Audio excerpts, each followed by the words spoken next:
Olá, bom dia, paz e graça vos seja multiplicada a todos vocês que estão sintonizados conosco. Hoje é a nossa primeira sessão aí, né, da Bíblia Revelada, tá certo?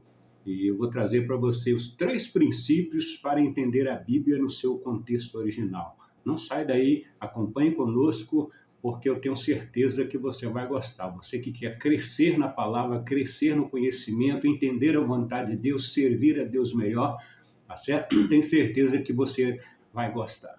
Olha bem, livro do profeta Isaías, no capítulo 6, versículo 16. Livro do profeta Isaías, no capítulo 6, e o versículo 16, está escrito o seguinte: Assim diz o Senhor Elohim, ponde-vos à margem do caminho e vede, e perguntai pelas veredas antigas onde fica o bom caminho. Perguntai pelas veredas antigas onde fica o bom caminho. E andai nele, e achareis descanso para as vossas almas. Vou repetir. Jeremias capítulo 6 e versículo 16.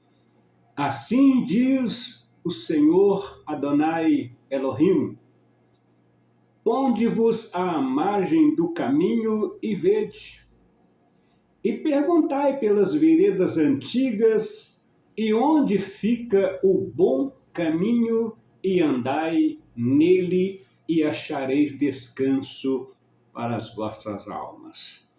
É baseado aqui que eu quero compartilhar com você, tá? 3 princípios para entender a Bíblia no seu contexto original, tá bom? O texto aí diz que nós temos que perguntar pelas veredas antigas onde fica o bom caminho, e nós estamos vivendo um período em que o povo que se diz povo de Deus não quer saber das veredas antigas.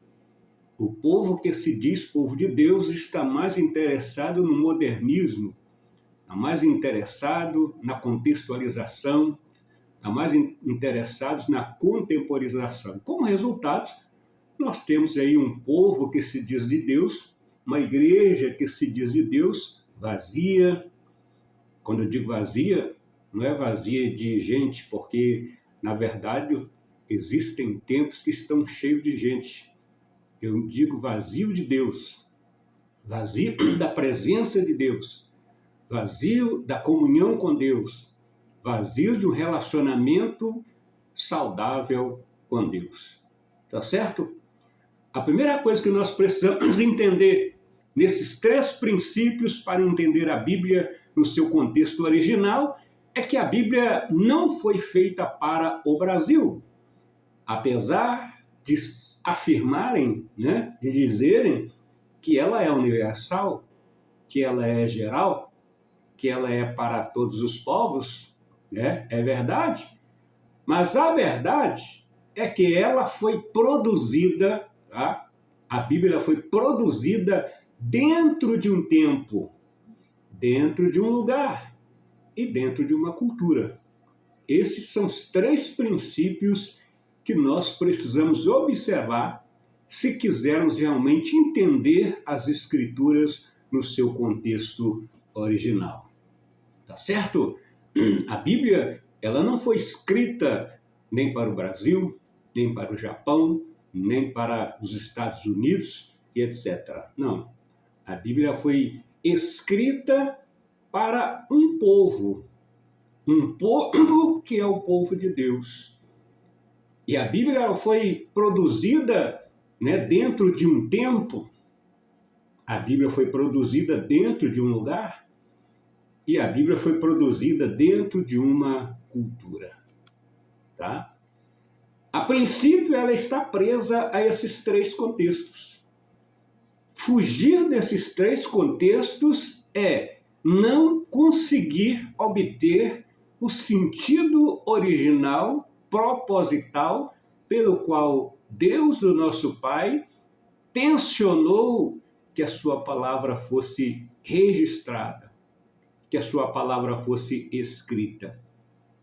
Antigamente, a palavra era oral, né? Deus falava com o seu povo audível. Por isso você lê muito nas nossas versões, nas nossas traduções, ouvir a voz do Senhor, se ouvirdes a voz do Senhor teu Deus, e etc, etc. Por quê? Porque a Bíblia, melhor, a palavra de Deus, ela era oral, ela não era escrita, mas chegou um tempo que Deus determinou que ela deveria ser escrita, deveria ser registrada, tá certo? E para isso Deus escolheu, tá? Uma cultura, Deus escolheu um tempo e Deus escolheu um povo. E nós não podemos fugir desses três princípios, tá? Porque se nós obedecermos esses três princípios e só depois de examiná-la nesses três contextos se pode fazer uma aplicação geral. A verdade é que leem-se, né, aquilo que nós temos em nossas mãos, a versão da Bíblia, a tradução da Bíblia, e sem a obediência a esses três contextos, a esses três princípios, logo de cara já querem fazerem aplicações dos textos sagrados, uma vez que esses textos não foram produzidos para tal contexto. E aí começa a surgir as aparentes contradições, começa a surgir as aparentes confusões, dificuldade de entendimento, né? Enfim, vai por aí. Por quê? Porque esses princípios não estão sendo obedecidos, ok? Precisamos entender, tá, que a Bíblia tem o contexto do seu tempo, ela tem o contexto do seu lugar e ela tem o contexto da sua cultura. E nós precisamos obedecer esses contextos, tá certo? Esses três princípios, esses três contextos, para que então venhamos ter o sentido pelo qual Deus tensionou, tá? Pelo qual Deus projetou que a sua palavra fosse direcionada, ok? A primeira coisa que precisamos fazer para entendermos a Bíblia é nos encaixarmos nesses três contextos. Se não nos encaixarmos nesses três contextos, nós não vamos conseguir entender o que Deus está dizendo. Nós não vamos conseguir entender o propósito do coração de Deus ao decidir que a sua palavra fosse escrita, que a sua palavra fosse registrada, tá certo? Somente depois que nós nos encaixarmos nesses três contextos, tá, é que podemos extrair alguma coisa do texto, ok? E volto a afirmar, a maioria dos problemas que nós temos na compreensão, no entendimento, na confusão de tantas doutrinas, tantas igrejas, tantas denominações, é exatamente porque não obedecemos esses princípios. E não obedecendo esses princípios, nós não temos o temor necessário do Deus que é autor da sua palavra e que utilizou, né, de vasos, de instrumentos para escrever, para registrar a sua palavra.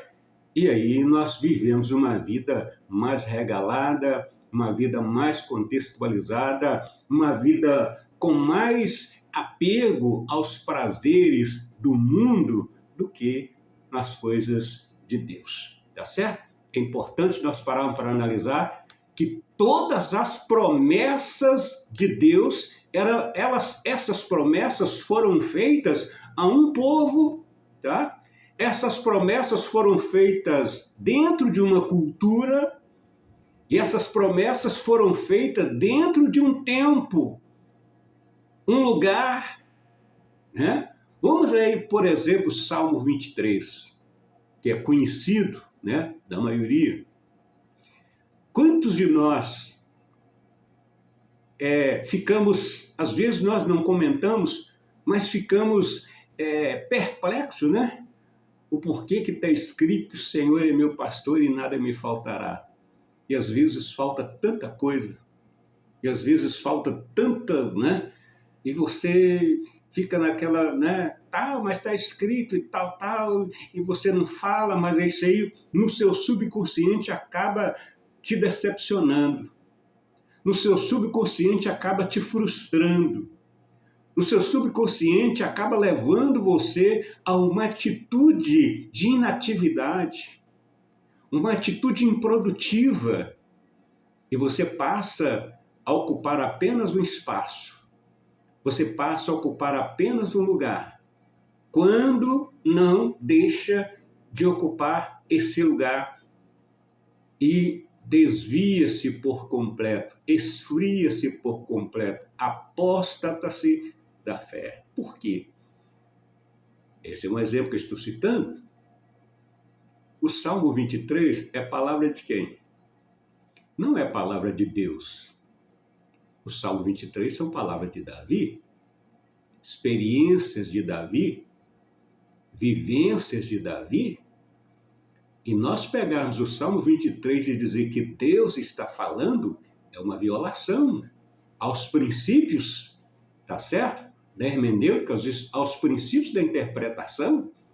Porque, na verdade, o Salmo 23, por exemplo, não é Deus que está falando, é Davi que está expressando a sua experiência. Davi está expressando o seu contentamento em ter Deus como seu pastor.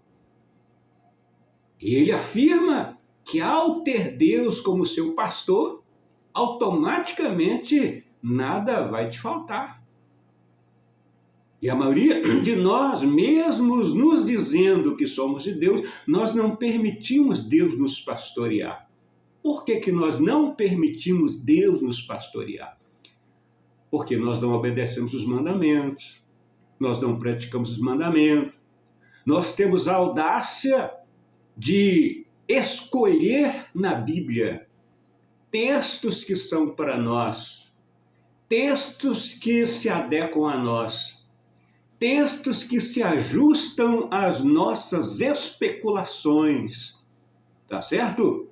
Em detrimento de outros que não nos agradam, em detrimento de outros que não se adequam às nossas especulações, às nossas curiosidades, então nós os rejeitamos. Esse comportamento é o comportamento de alguém que ainda não entendeu os 3 princípios que a palavra foi produzida. Tá certo? Olha, dentro do tempo, temos o escrito, tá? Dentro do seu tempo e a fala do escritor. Ou seja, dentro do tempo que a palavra de Deus foi escrita, foi produzida, nós temos o escrito dentro desse tempo e a fala do autor dentro desse tempo. A escrita não está dentro do nosso tempo. A fala do autor não está dentro do nosso tempo. A escrita está dentro do tempo que foi produzido e a fala do autor também está condicionada a esse tempo. E nós precisamos entender isso. A fala do escritor, ela está condicionada a esse tempo em que a palavra foi registrada. E ainda temos que diferenciar o autor das particularidades do escritor. Entendeu? E para isso, nós precisamos obedecer os 3 princípios, porque senão nós vamos começar a falar coisa que eu acabei de citar do Salmo 23. Dizer que o Salmo 23 é Deus que está fazendo uma promessa é no mínimo incoerente. Por quê? Porque salmista lá é só prestar atenção no texto. A gente lê, mas não lê.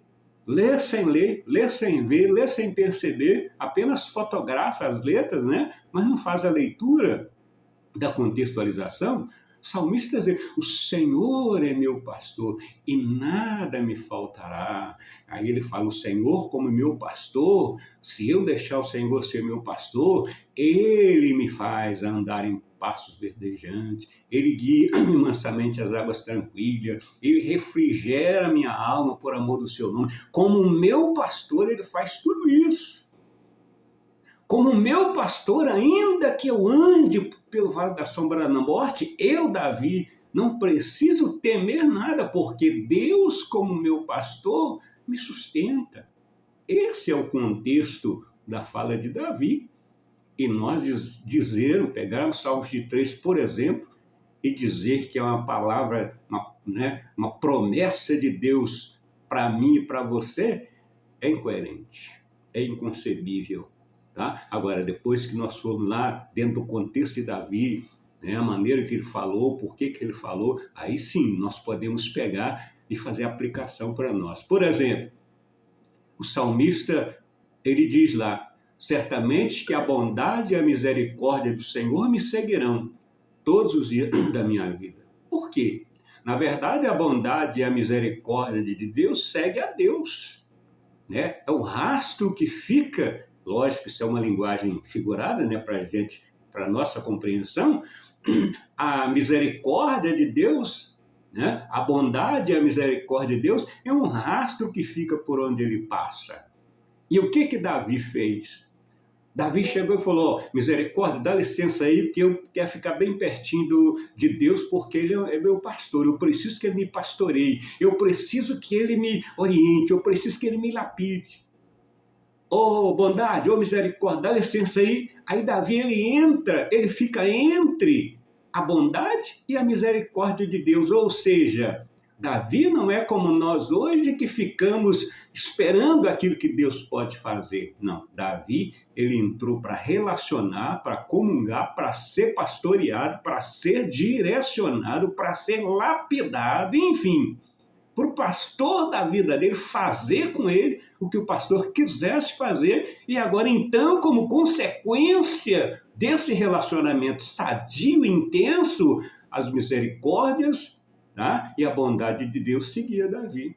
Mas, na verdade, estava seguindo a Deus. Mas pelo fato de Davi permitir, deixar que Deus fosse, né, o seu pastor, então a bondade e a misericórdia estava seguindo. Ele usa a expressão que a bondade e a misericórdia estavam seguindo ele. Ok? São ensinamentos, são lições que estão nos textos da Bíblia e que se nós não formos, não nos adequar, nos ajustarmos a esse tempo, a essa cultura, a esse lugar, a esse povo a qual ela foi escrita, nós não vamos conseguir extrair esses princípios saudáveis para a nossa vida, tá? Descontextualizando, tirando, né, a essência daquilo que o texto não está dizendo, como eu acabei de mencionar. Tá certo?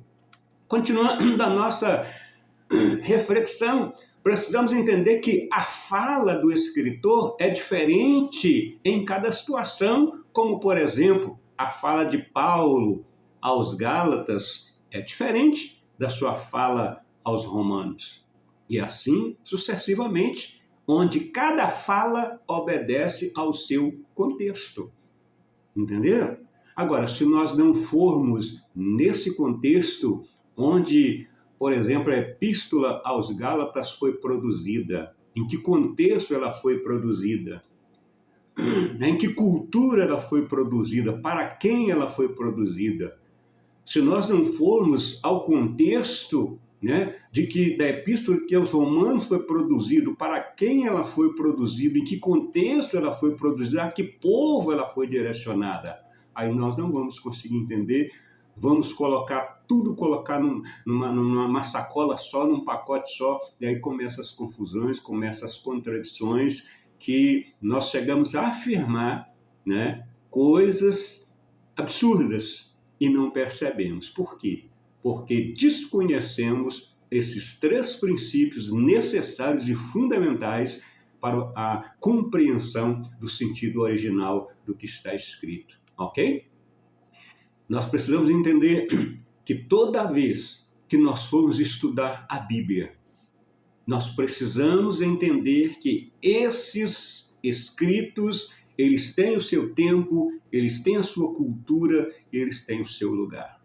Se não entendermos isso aí, vamos ter aparentes contradições, vamos ter confusão, vamos ter textos de difícil compreensão, vamos ter também a questão das confusões de interpretações, né?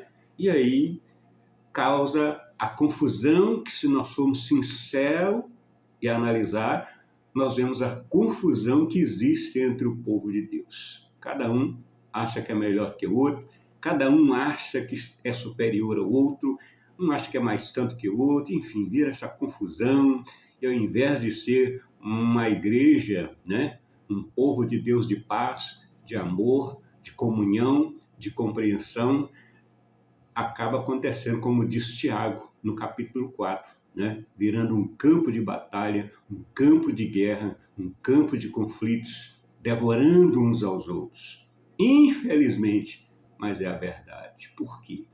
Por desconhecer esses princípios fundamentais, tá? Se obedecermos esses 3 princípios, e somente se os obedecermos, conseguiremos extrair o sentido correto do texto sagrado. Ok? Esta é a nossa reflexão de hoje, tá? E se você quer saber mais, você quer conhecer mais, você quer entender mais, nos acompanhe, tá? Fique atento às próximas edições da série A Bíblia Revelada, tá? E você tem toda a liberdade de compartilhar esse vídeo com seus amigos, nas páginas, tá certo? Das redes sociais, nos grupos que você faz parte, tá? Compartilhe o máximo que você puder, tá bom? Te aguardo na próxima semana com mais uma edição A Bíblia Revelada. Fique na paz, Deus te abençoe e até mais.